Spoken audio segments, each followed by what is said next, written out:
Welcome to the Hope Podcast, 10 minutes of weekly encouragement for parents of kids who learn differently.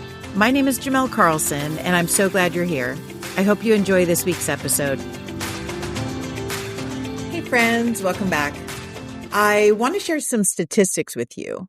Back in 2022, the CDC reported that there were more than 7 million children who had been diagnosed with ADHD. So that is more than 11% of children in the United States. And then they also reported in 2023 that 15.5 million adults had already been diagnosed with ADHD. So that is basically 22 million people in the United States who have been diagnosed with ADHD. That is a lot of people. So the question is, why is the number of people being diagnosed with ADHD skyrocketing? Is it possible that all these people actually do have ADHD, or is it possible that there's a misdiagnosis going on?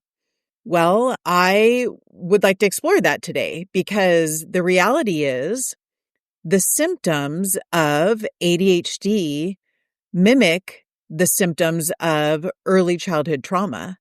And also the symptoms of internet addiction are very, very similar to the symptoms of ADHD.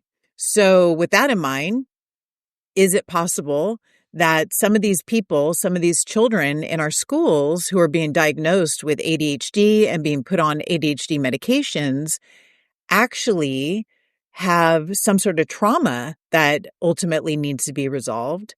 Or is it that they possibly have an internet addiction that could easily be resolved and that those symptoms of ADHD would resolve themselves? And rather than having the trauma or internet addiction being addressed, instead, they're being put on these medications and the core root issue is never being resolved. I would argue that that is the case in a lot of situations. You know, I work with a lot of kids at the school that I'm at. I've worked with a lot of kids over the last decade, more than a decade.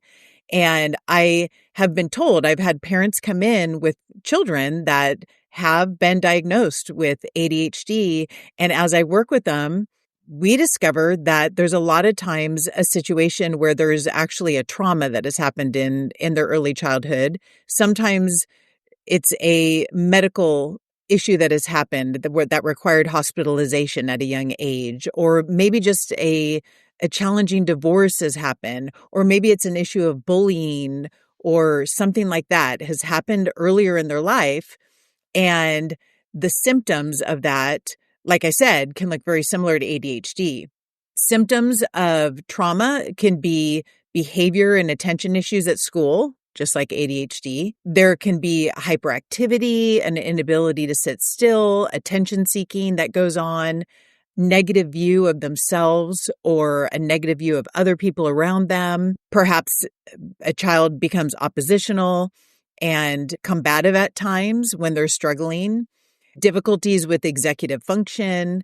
And then when it comes to internet addiction, also very similar symptoms. And you can even add in there an inability to retain attention. Their brains are constantly being so overstimulated by being on the internet, playing video games, scrolling through videos, just constant stimulation is going on, so that then when they're trying to sit down at school, they are not able to focus. They're not able to pay attention to things that require more than 2 minutes of stimulation, or it's just not constant action going on. They're not able to just sit and listen through a lecture or to finish worksheets as they're trying to work at school. Why does it matter that we try to understand which of these issues is really going on? I believe it's because it's very, very important that if you are not addressing the underlying real issue and instead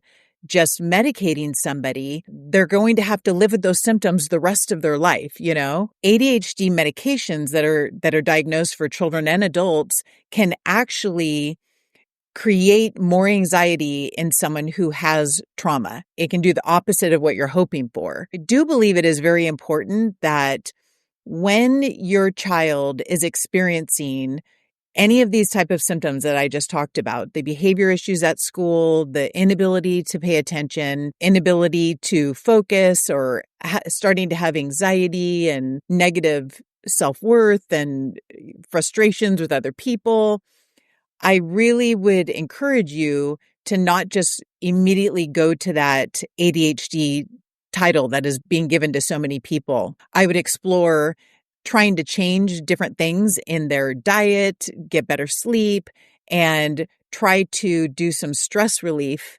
exercises with them, and also try to remove overstimulation that might be going on in their life to see if these symptoms actually change.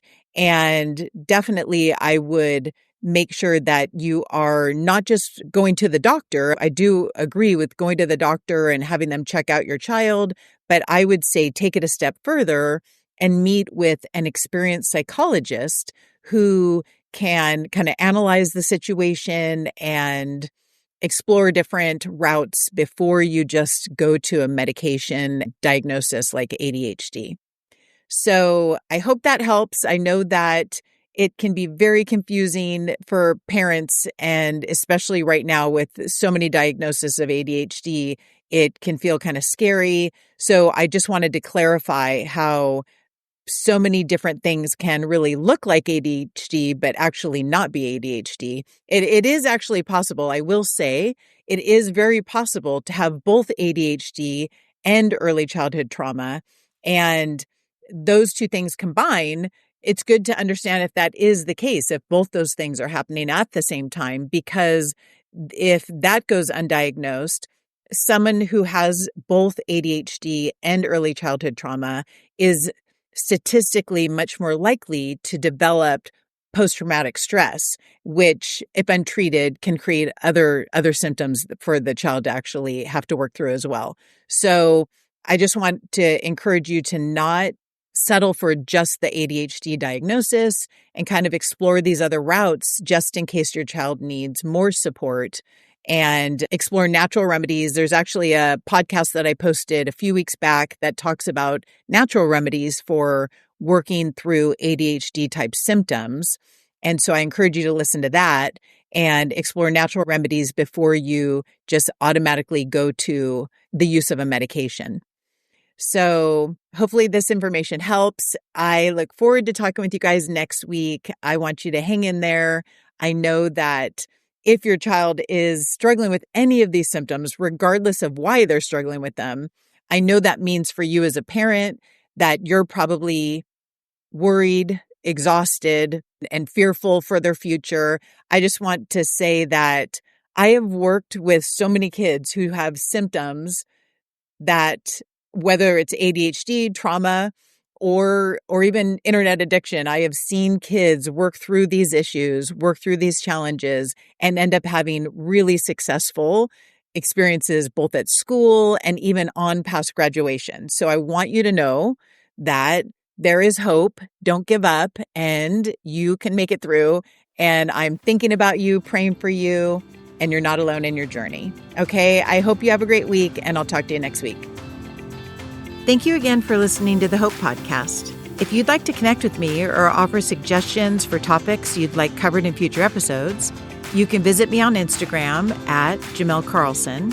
And if you'd like to learn more about Foundations Cognitive Schools, you can visit our website at foundationscognitive.com.